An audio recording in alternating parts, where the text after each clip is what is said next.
Hoy menú de fin de semana en el pueblo de los osos. Y con el frío que fa voy a tomar algo calentín seguro. ¡Qué sorpresa! Paisanos comiendo otra cosa de cuchara. En este caso, pote. La verdad que el pote tiene buena pinta. Nos la traen en esta fuente de barro. Oler, huele muy bien.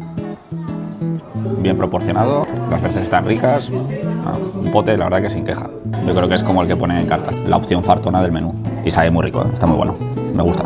Este no es el plato que he pedido yo, este es el que ha pedido Laura. Es una ensalada que está bastante completa. Tiene setas, que es una de las especialidades de este restaurante. Oye, pues las setas también muy buenas, ¿eh? Vamos con el segundo plato. Bacalao en salsa de piquillo. El puré de patata que tiene abajo, que tiene de base, está gratinado con queso. Y el bacalao, pues la verdad que está rico.